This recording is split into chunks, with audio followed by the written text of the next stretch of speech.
Good afternoon, everybody. Big Mike back here with you once again. My apologies for the delay. I got up a little late today, and I'm a little bit behind today, so I apologize for that. So we're going to get into the first part of the week in pro wrestling. So that's Monday Night Raw, NWA Power, AEW Dynamite, Impact Wrestling, and MLW. We start off with, of course, Monday Night Raw, where we start off not with a Judgment Day promo, thank goodness, but instead a Logan Paul promo. And yes, I know, Logan Paul, but I kind of like what he said here. He says he was here to introduce Ricochet to his fan base, to my audience on YouTube, etc., and showcase his athleticism. But then he snuck attacked me last week, and he made a spectacle out of it. So on Saturday, I'm going to beat Ricochet in the most viral match in WWE history, which I'm sorry, I hate that term, viral. Like, I get it, he made the Royal Rumble match go viral with their collision, but there's got to be a better term to call this. This then brought out Ricochet. Ricochet then says, "Look, I respect you, you're very good at this, but we don't want you here. This is our world, you're just a visitor in it."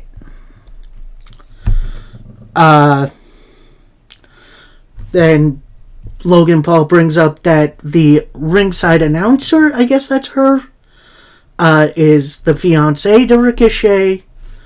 And he says, it's going to be awkward when she says, "Winner Logan Paul," in which, why would Ricochet care? He's heard her mention other men be winners. I guess that sets Ricochet off. Ricochet jumps Logan Paul fights back, hits him with a big old knockout blow to end the segment. So, yeah, an interesting setup for their upcoming matchup. Yeah, that SummerSlam match is going to be a lot of fun. Next up, we got an interview with Imperium.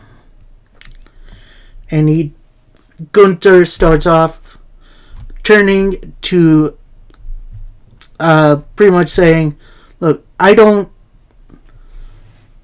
live in the past. I'm looking towards the future, and that's Drew." However, then he turns to Ludwig Kaiser. "This all could have been prevented if you just took out Matt Riddle. Instead, you have your match with Riddle coming up, and this is where you redeem yourself. And then at SummerSlam, I take out Drew McIntyre once and for all." So, nice short but sweet promo. Then we get Matt Riddle taking on Ludwig Kaiser, in which was a fun little TV match. Nothing really too much to it. And, yeah, Kaiser won with the cutter, with the DDT for the win. And, Gunther and Vinci get in the ring. Gunther and Kaiser shake hands. So, for now, Imperium is intact. And we shall see what happens. Then we get a Logan Paul promo backstage, pretty much saying, "Yeah, I gave Ricochet a taste what's going to go down on Saturday. It's going to be the most viral match in WWE history, blah, blah, blah."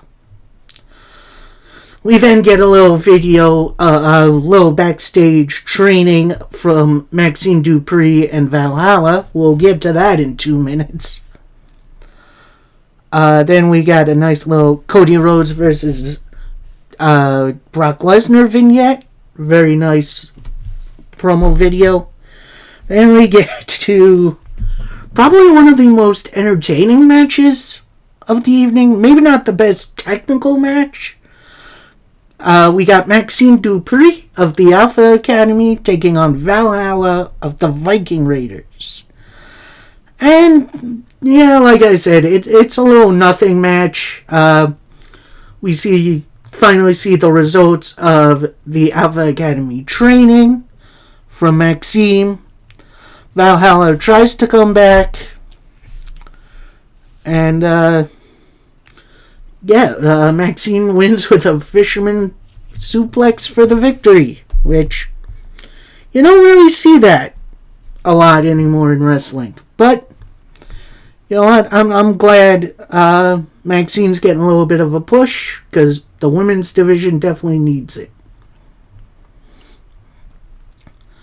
Then we get Nakamura backstage. He's getting ready. Then Ciampa walks in, pretty much saying, look, I got a way to fix our problem. I'm going to fight the entire world and win the Battle Royal Saturday. Problem solved. And Nakamura pretty much says, I win the Battle Royal Saturday. Problem solved. Then we get the Judgment Day promo, pretty much saying everything they've said for a while now, that they run Raw, and putting opposition on the shelf. Who's going to stop us? And if Sami and Seth do show up tonight, we will make sure that they don't leave in one piece. So, yeah, not really the most interesting promo. Out then comes Raquel Rodriguez, goes right for Rhea. They brawl for a little bit, and Rhea slams Raquel into the guardrail, injuring her. Now, the rumor was we were going to see Raquel versus Rhea for SummerSlam, but it looks like that spot has been taken up by the Battle Royal, which kind of sucks, but whatever. Then we get Alpha Academy backstage with Chad Gable pretty much telling Maxime, you've been representing Alpha Academy well. Your training is going amazingly. And I'm going to represent Alpha Academy well in the Battle Royal.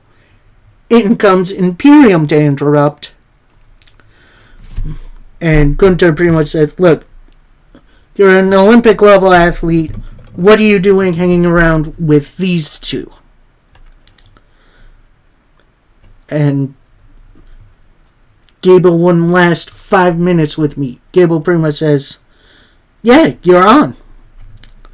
And by my request, let's leave our group in the back. So it's just 1-on-1. So it looks like we got a 5-minute challenge coming up a little bit later.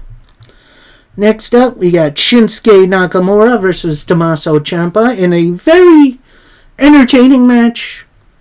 I definitely believe these two could do better.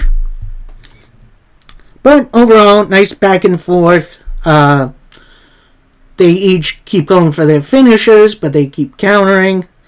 And then your winner via the roll-up, Shinsuke Nakamura. So, we'll see where this goes from there. Next up, we got Cody Rhodes, Brock Lesnar, face-to-face.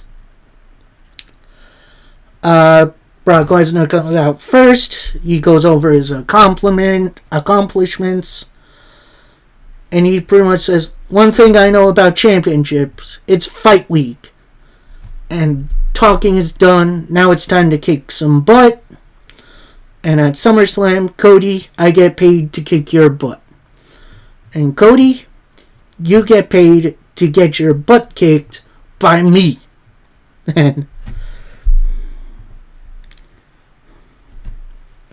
then he calls out Cody Rhodes himself. He comes out. Really not much pop in circumstances. He goes right to the ring.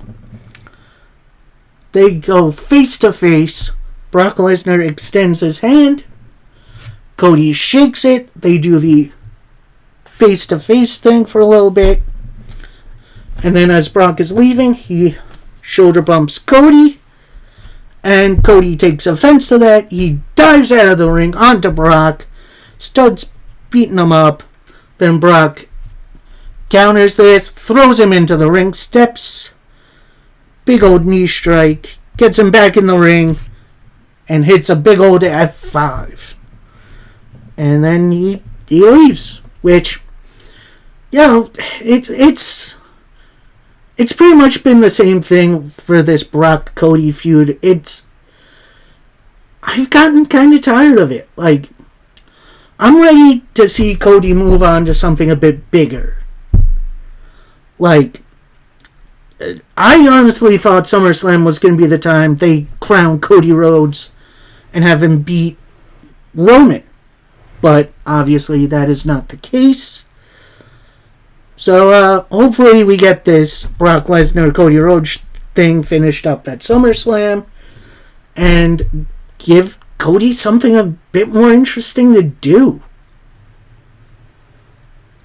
Next up, we got the 5-minute challenge as Gunther takes on Chad Gable. And honestly, this was a great little sprint to start off. Gable blocks the powerbomb a couple of times, tries to go for a chaos suplex, which Gunther, of course, gets out of. Gunther then gets taken to the outside for the last 5 minutes, couple minutes in which the clock strikes 0. So your winner of the 5-minute challenge, Chad Gable. But then Gunther gets on the mic, pretty much says, yeah, this isn't done. I want more time. So, commercial, back from it. They're continuing this match. No time limit. And honestly, Chad Gable showed that he is pretty much on Gunther's level. He countered everything. He tried to get him in arm bars. It was a masterclass of a match. But overall, after a couple of chops, a powerbomb, your winner, Gunther. I do hope Chad Gable gets another shot at the Intercontinental Champion, because I want to see them fight again. Gunther then gets on the mic, pretty much says, yeah, get used to seeing me celebrating up here. On Saturday, I will not lose. Drew McIntyre, take a close look of what I did here today. At SummerSlam, I end you once and for all. Which, I love Gunther. I don't care what anyone says. Gunther is the absolute best. Even post name change. Like, he's awesome. We then get a short but sweet Cody Rhodes interview where he pretty much says, Lesnar could pretty much beat me up all night long. He didn't break my arm. He didn't finish me. And at SummerSlam, Brock Lesnar gets shattered. Which, I wish there was a stipulation to this match. Like, I think that was the plan going forward, but I guess plans change. So, yeah. Then we get a Becky Lynch in-ring promo where she pretty much says, yeah, I've done all I need to do to get to Trish. I want Trish here, right now, tonight. This brings out Trish Stratus and Zoe Stark. Pretty much saying, with Trish pretty much saying, nah, this match is going to happen on my time, not yours. We're out of here. Then Adam Pearce comes out, pretty much says, yeah, this isn't happening. We're going to do this match right now. Get me a ref. So, ref gets in the ring. Trish Stratus gets in the ring. Bell rings. Becky starts hammering on Trish Stratus for a bit. Zoe Stark attacks Becky Lynch, which causes an immediate DQ. So your winner, Becky Lynch. We do see more of a brawl between the three of them, including some nasty chair shots. Then we get to see Trish and Zoe backstage. Postman Pierce runs into him, pretty much says, "Look, what was that?" Trish then says, "Yeah, we delivered on our rematch. We don't want to deal with this anymore. We're leaving." Then Adam Pearce pretty much says, "Look, that ain't gonna happen. That's not the rematch. In 2 weeks, you're gonna face Becky Lynch up in Canada. And Zoe Stark will not be at ringside." I believe the plan for this was to have this match at SummerSlam again, but of course that got pulled for the brand integration Slim Jim Battle Royal, which that definitely feels like a big middle finger to the women's division. Speaking of women's division, we get a nice little vignette from Ronda Rousey and Shayna Baszler. They go over their history, not only in wrestling, but in MMA, which is revealed that Baszler would, help train Ronda Rousey for her fights, but Rousey wouldn't reciprocate for Baszler's fights.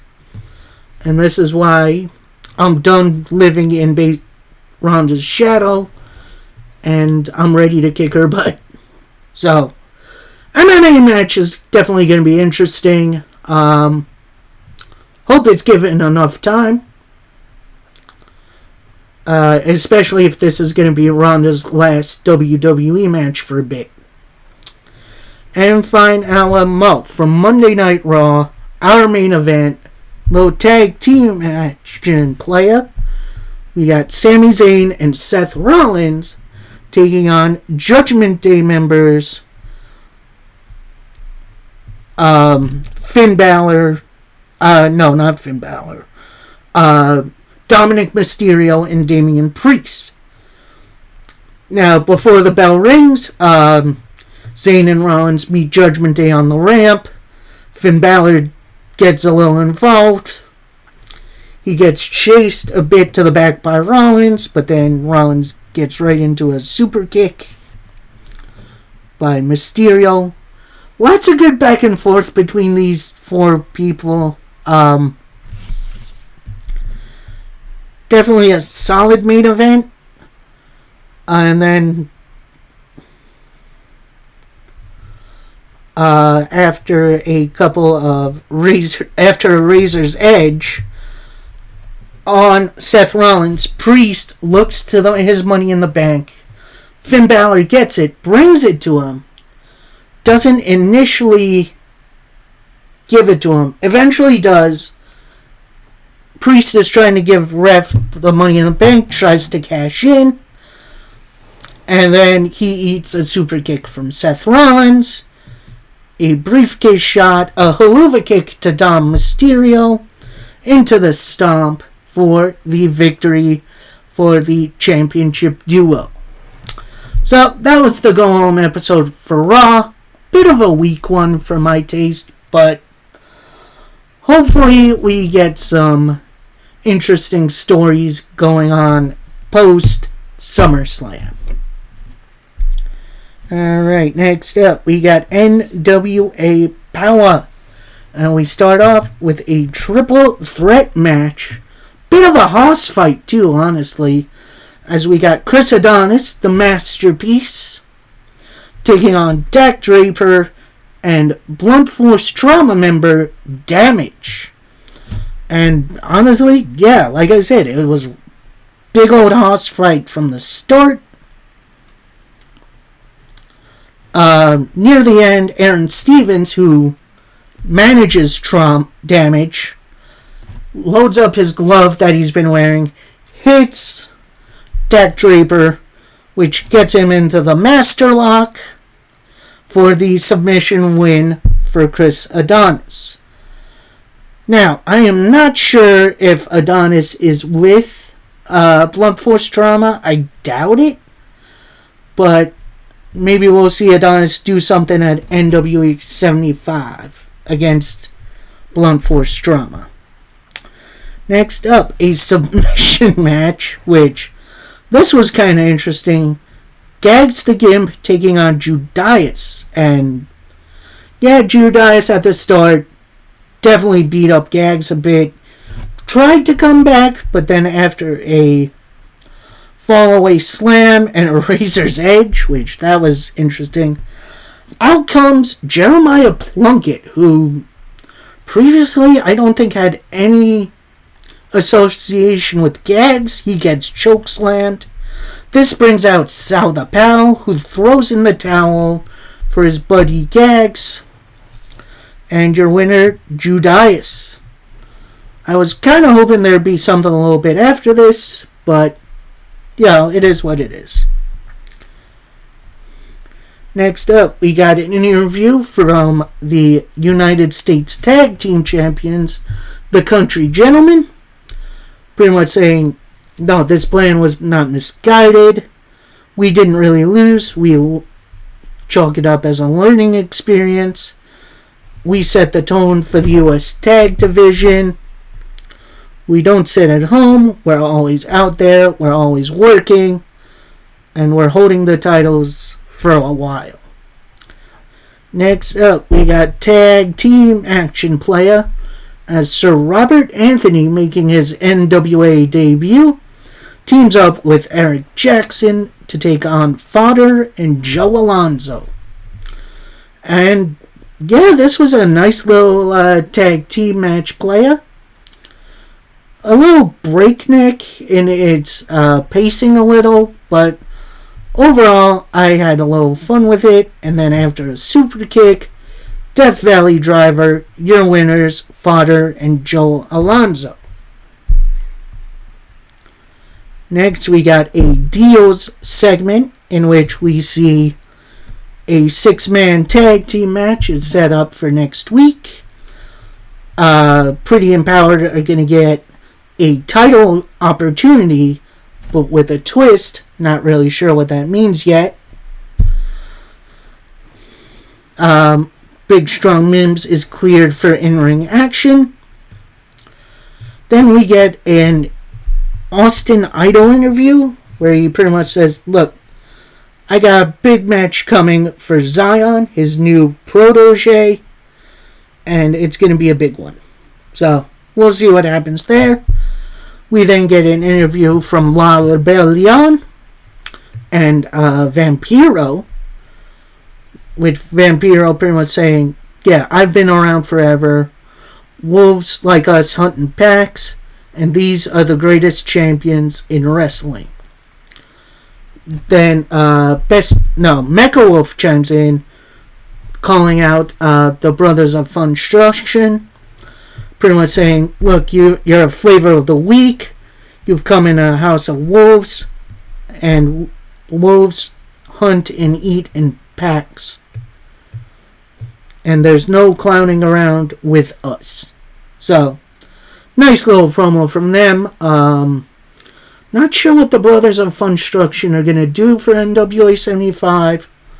Looks like they're up for a title shot, which I wouldn't mind. And they also got Slim J backing them up, which, that's interesting. Next up, we got the NWA Women's TV title match as Kenzie Page takes on Angelina Love in what was honestly a pretty dang good match. It took pretty much the whole time. Actually, no, it took the entire time. With Kenzie Page stalling a bit. Plenty of eye rakes from Kenzie. Angelina blocked the spine buster into the Botox injection, which she was going for the pin. Kenzie rolled out of the ring as the time limit was reached. So, still your TV champion, Kenzie Page. That rolls into a promo from Pretty Empowered. pretty much saying, yeah, we're going to win this last chance match, move on to NWA 75, and win the tag team titles. And it looks like, from what it sounds like, this is going to be like a one-person representative in the match, which could be interesting. We get a Violent J vignette, which was definitely interesting. We then get to our main event segment. In ring, we got Koa Laxima, and he issues a challenge to Kerry Morton. This brings out Ricky Morton and Joe Alonzo, with Ricky pretty much saying, look, kid, you don't want that smoke. However, I do have someone you can wrestle. Brings out Thrillbilly Silas Mason, in which this does start out a little one-sided in favor of the Thrillbilly. Koa does come back after a little bit, but then after an attempted monkey flip that got blocked by the Thrillbilly, right into the Thrill Ride for the victory for Thrillbilly Silas Mason. So, that's NWA Power. Kind of a middle-of-the-road episode. There is some action I did really like. Definitely some good setup for NWA 75. But overall, kind of average. Next up, we got AEW Dynamite, the 200th episode. Can't believe AEW has been around this long. I'm so hyped. And we start off this episode with Chris Jericho teaming up with Konosuke Takeshita, taking on Jericho Appreciation Society members Daniel Garcia and Sammy Guevara. And honestly, this was a heck of a good match. Really got the blood flowing in the opener. Really good back and forth between the two, including at one point Daniel Garcia doing his dance in front of Takeshita, getting a huge pop, which going to be interesting to see if Garcia turns babyface, which might not be a bad idea. Then Takeshita gets Sammy Guevara in the walls of Takeshita, which is like the walls of Jericho. Guevara gets out of that. It's a Spanish fly on Jericho, which that was insane.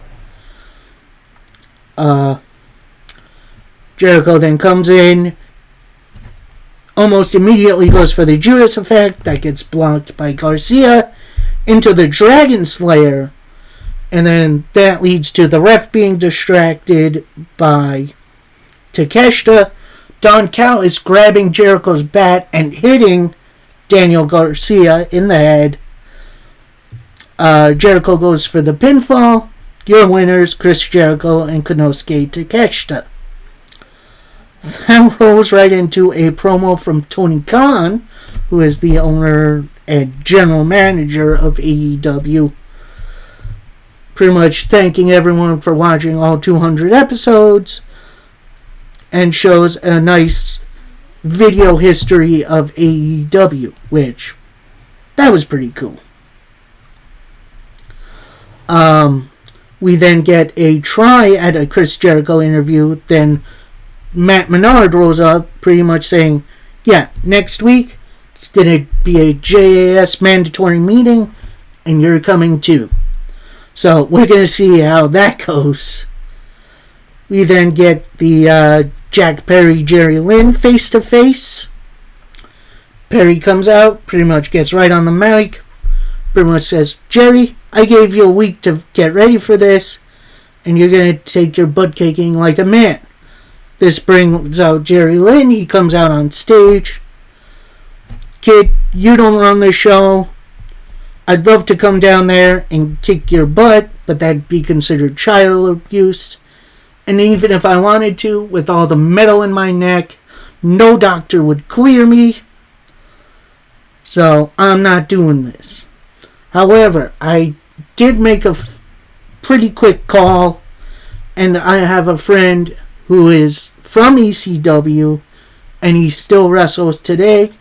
Out comes one of my favorite wrestlers of all time, Rob Van Dam. He's out. He gets into Jack Perry's face. Jack Perry rolls out.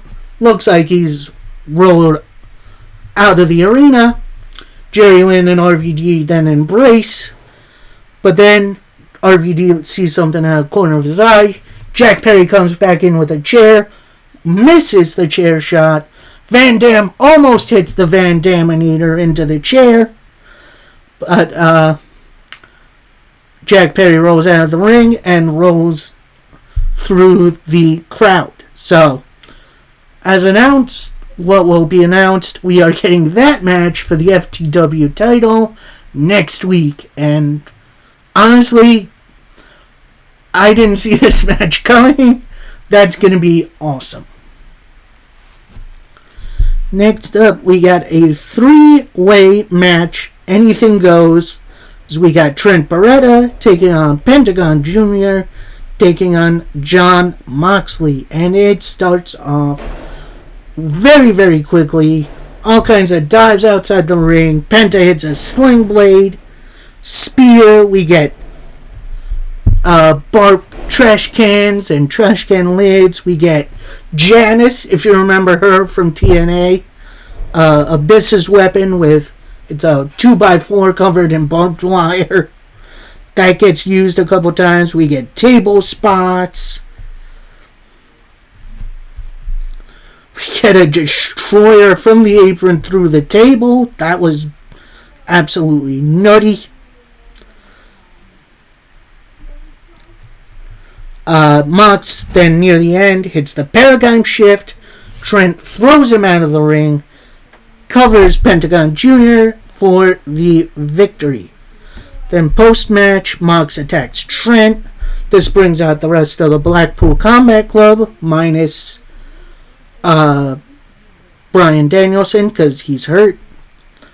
Chuck Taylor and then Orange Cassidy meet them in the crowd during their entrance, and they start brawling out there.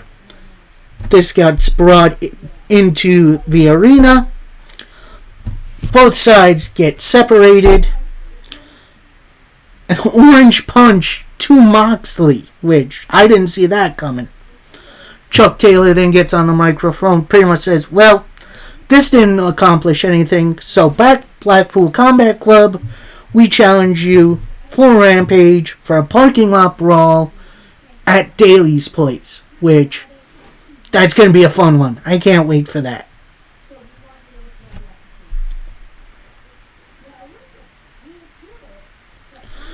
We then get an interview with Mr. Rob Van Dam, pretty much putting down Jungle Boy for running his mouth. He then issues a challenge for Jack Perry for the FTW title. And yeah, that gets confirmed for next week. Should be a fun one. And then we get a very interesting MJF promo, where he pretty much opens up saying that I know you guys don't believe in me, but I'm trying to turn myself around. I've protected myself because I have stories from my youth in which I would shrink into myself, and that's why I would, stab other people in the back. But now, I'm not scared anymore because of you, because you taught me you care about Max. Now, don't get me wrong, I'm still a scumbag, but I'm ready to be your scumbag. And there's one person that taught me that I can trust, and that's Adam Cole, baby. That brings out Adam Cole. No music, which, that's interesting. Adam Cole pretty much says, you continue to impress me. You're becoming more of a man that you want to be. And I'm proud of you. So MJF retorts, yeah, as much as I love you glad-handing me, that's not why I brought you out here. I brought you out here to talk about our upcoming world title match. But you're not going to have that match. You don't deserve that match. You don't deserve just any match. He brings out the contract. You deserve the main event of All In. So they each sign the contract, and then they hug it out. Then we throw it to Roderick Strong backstage, still in the neck brace, throwing a fit. Then the Kingdom rolls in. They pretty much say, yeah, we know. Adam Cole gave up on us too. And they walk off. So, Roderick Strong joining the Kingdom. That could be a very, very interesting. Next matchup, we got a 6-man tag team match player. We got the Elite. The Elite. Got Kenny Omega and the Young Bucks taking on Jeff Jarrett, Jay Lethal, and Satnam Singh. And of course, the J&J group, that's Sanjay Dutt and Karen Jarrett, interfere bit. And Jay Lethal hits the lethal combination. But then Brandon Cutler gets on the apron, sprays Karen in the face with the mist stuff. And then the Hardys take out Sanjay. Which, that's interesting. Jeff Jarrett misses the guitar shot. Then on the other side of the apron is Hangman Page. Goes over, hits the buckshot lariat. Omega with the V-trigger into the one-winged angel for the victory for the Elite. Then Omega gets on the mic, pretty much says, yeah, the Elite, we've resigned with AEW, and to the next 200 episodes of Dynamite. We then get a promo from the Embassy, that's Swerve Strickland and AR Fox.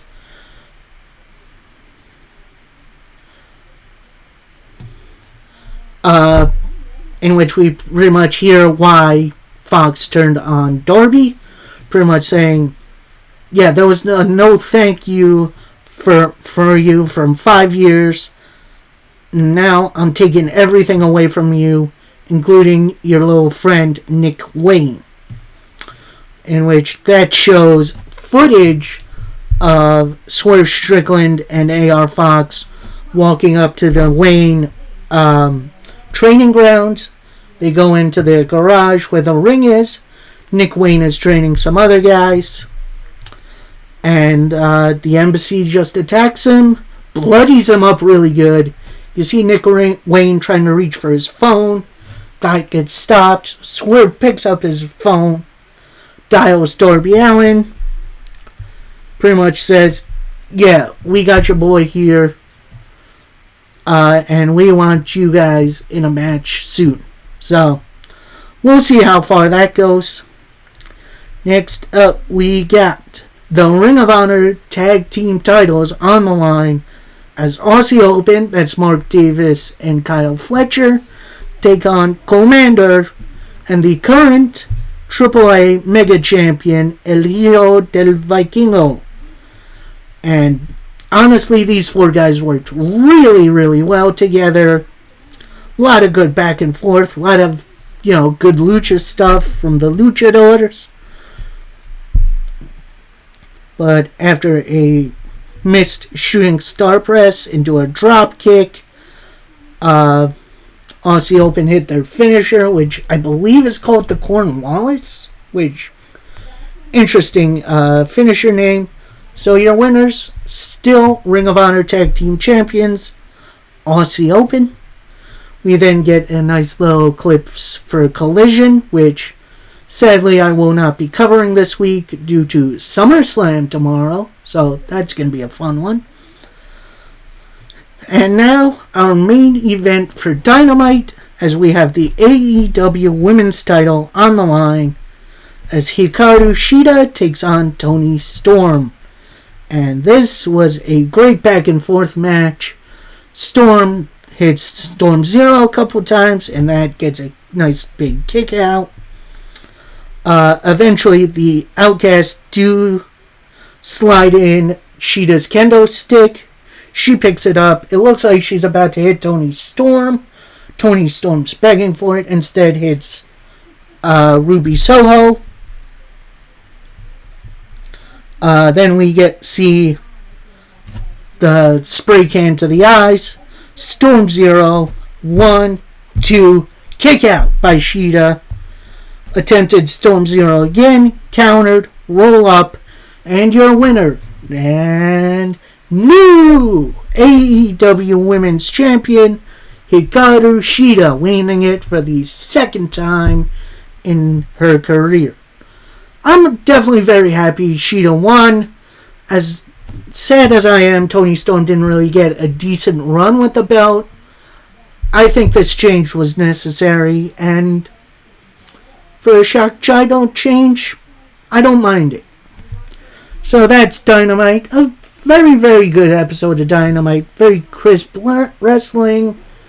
And some very, very good moments. Next up, we got Impact Wrestling. And we start off with a Trinity promo. Pretty much saying how Chicago is special to her. How this is where I made my Impact debut. And I called my shot about becoming the Knockouts champion. And now I'm here with the belt. This brings out Deonna Purrazzo, who pretty much says, yeah, I wanted to recreate the debut with me interrupting. The only difference is you have that title. And just like you, I won the Knockouts title on my first go too. And nobody beats me twice. So, nice little promo between the two. Then out come the Coven. Pretty much running down, yeah, of course, it's you two. It's always going to be you two. No one wants to hear you two talk anymore. And if you remember, Trinity, your debut was against me, Kylan King. And I got you to your limit, but you got lucky that night. And there would be a different Knockouts champ here tonight. And that night doesn't sit well with me, with Trinity beating the Coven. Trinity retorts, oh yeah? Let's do something about it. So King and Wilde then jump Trinity at first. Purrazzo kind of hangs back for a minute. Then she goes in to help with the beatdown. Security separates all four of them. Then this brings out the Director of Authority, Santino Marella. Alright. And he pretty much says, look, we obviously have our fight on our hands. So a little bit later, we'll have this tag team match. But Deonna gets on the mic, pretty much says, yeah, I don't need my wrestling gear. Let's do it right now. So Santino turns to the crowd, pretty much says, look, do you guys want to see this later? Or do you want it now? Crowd reciprocates, no. So that leads into our match. We got the Coven versus Trinity Fatu and Deonna Purrazzo in what was a really, really good back and forth match. Obviously, the heels doing everything they can to pick up the win. Near the end, we get an armbar that gets broken up. Trinity looking to kick Taylor Wilde, and that gets eaten by Deonna Purrazzo, which leads right into the King's Curse by Kylan King. So your winners, the Coven. So that's going to be interesting to see how that goes in the near future. We then get the Rascals backstage. pretty much saying, yeah, we're back in Impact for the first time in a couple years, but this match should be for the tag team titles, but for now, we're going to take steps to get up to that level. Then that leads to Scott D'Amore getting involved, pretty much saying, yeah, your recent behavior for Impact has not been acceptable. I'll keep you in the tournament for now, but if there's any more shenanigans, you could face the consequences, including a suspension. Then we get the Edwards duo backstage, with Alicia pretty much saying, yeah, I run this place, Tracy. Impact is my yard, and there's nothing you can do about it. This brings in Jody Threat, pretty much saying, yeah, Tracy ran not because you ran her out of town, it's because you're not worth it. And reason I'm here, I don't like bullies. Impact doesn't belong to you, and we're gonna have a match next week.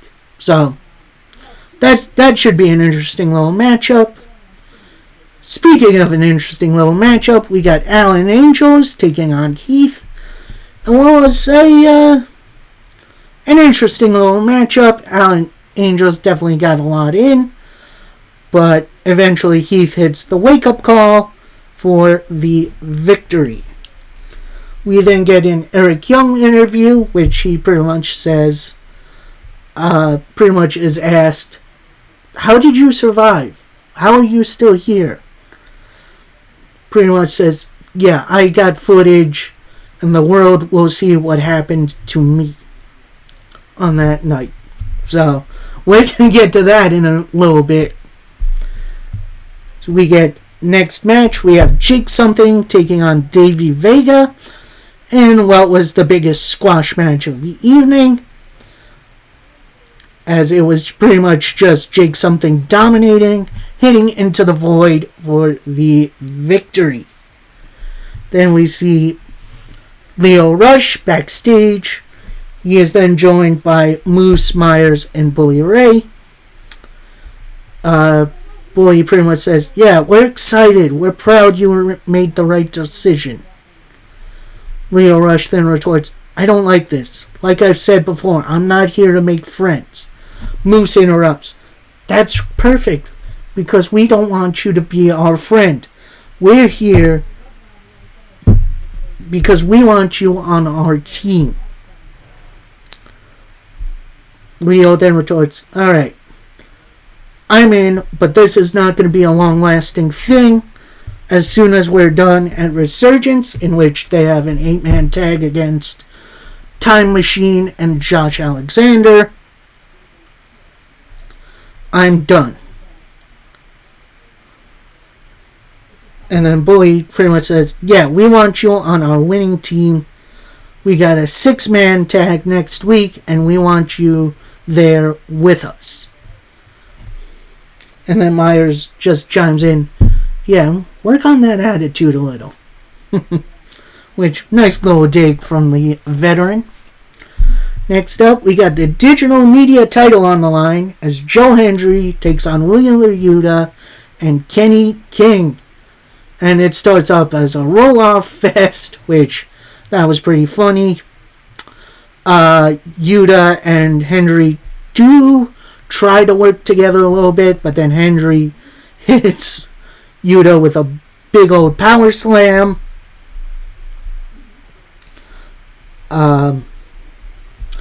Hendry tries for the Tiger Driver on Kenny King. King hits the Royal Flush to pick up the victory and retain his title. Next up, we got an interview from Speedball Mike Bailey and Jonathan Gresham. Gresham pretty much says, yeah, I'm confident we're going to win this match and win the tournament. But then Bailey interrupts, pretty much saying, dude, I had to convince you to compete in this match. You complained about the rules. And you know how we can overcome this cheating by them? Optimism. And then Gresham quickly turns to Bailey. optimism doesn't win matches. Rules do. So, we'll see how good that goes. Next up, we got the Death Dolls backstage. Pretty much complaining they're not in the tag title picture anymore. So they huddle up. Pretty much say, alright, what are we going to say to Santino? We want a match. Alright, that's not going to be enough. What are we going to do? We're going to have to earn it. And as they get out of the breakup, Crazy Steve rolls up, scaring the bejesus out of both of them. In which Steve pretty much says, yeah, we need to talk. And that's all pretty much say, look, not right now. We got pressing matters to take care of. And they walk off, which leaves Steve by himself, kind of wincing and praying, holding his head. I understand. So, looks like there's something going on in the undead realm, which could be interesting. And finally, our main event for Impact, our main event match for Impact. It's the first round match of the tag title tournament as the Rascals take on Speedball Mike Bailey and Jonathan Gresham. And oh boy, do these four have really great chemistry. They're going back and forth this entire time. Near the end, you have Trey toss Wentz the spray can, sprays it in the eyes of Gresham. Roll up your winners, the Rascals. And for now, nothing with Gresham and Bailey has started. So, I think Gresham is going to bring Pure Rules to Impact. I dig that a whole heck of a lot. And then we get the footage of Eric Young's death, in which we see Diener stab him. He's lifeless on the ground for a little bit. Then you see him spit up blood, which, oh god, that was interesting. So it is indeed shown he's alive. And then he crawls off a little bit. Next scene, we see him standing up, because of course we do. He gets on a parked motorcycle, rides off with, EY talking over it, talking about death, life and death, which, very profound, very interesting way to end Impact Wrestling this week. So, we'll see what goes down from there. And we finally finish up with MLW Fusion. As we see a Willie Mack interview. Pretty much saying, I'm ready to get the job done against Alex Kane. And Kane is talking out the side of his mouth.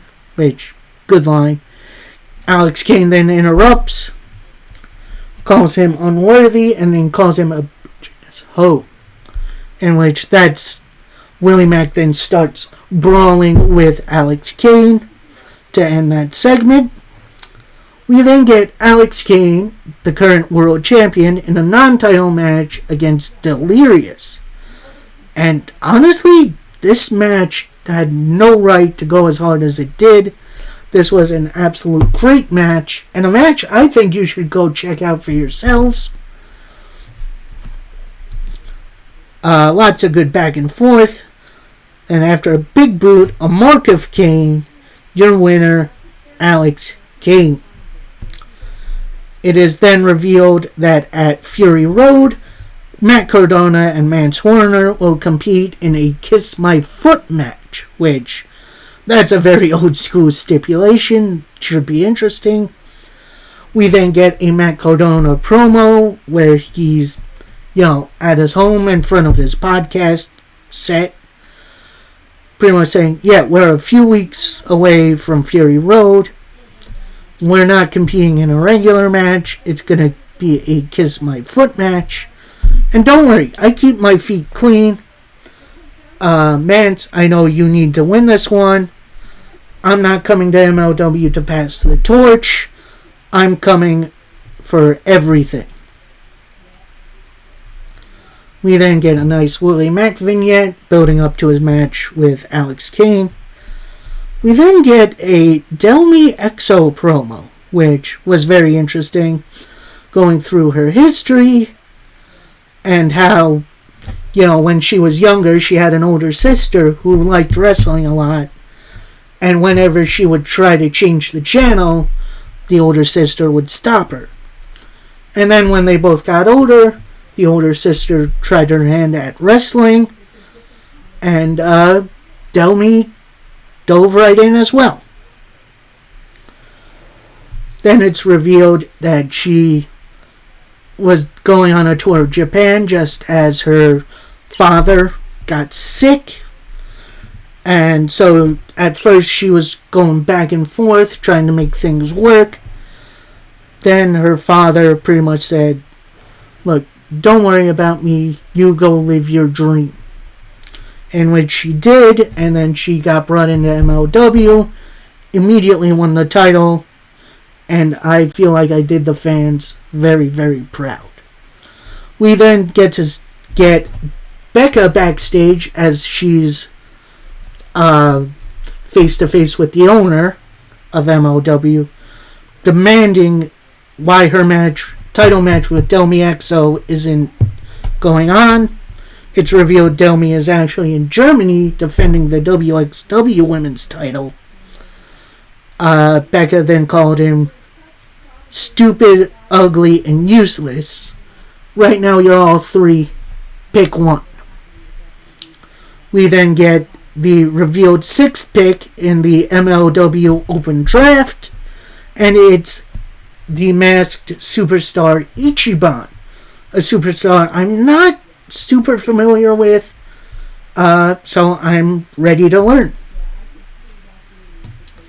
And Fine Ala Mo, our main event. It is a 6-man tag team match playa, as we got Gino Del Audi, Scalibur, and Diamanico taking on Jack Cartwheel, Mystices Jr., and Willie Mack. And this was just Lucha Libre at its finest. Pretty much no tags, which I am definitely good with.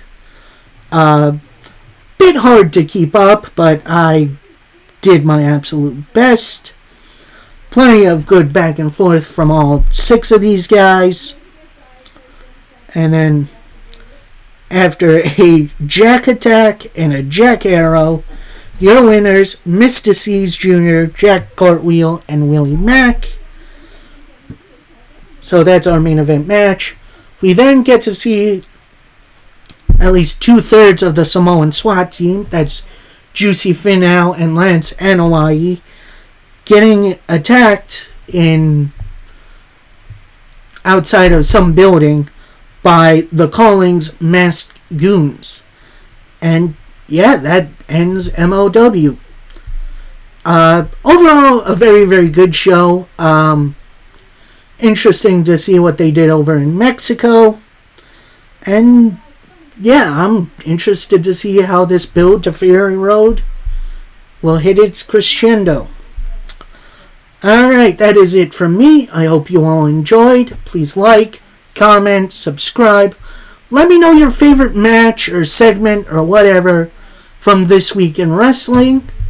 And let me know what match or anything show you're looking forward to the rest of the way. And until then, happy wrestling, everybody. Peace.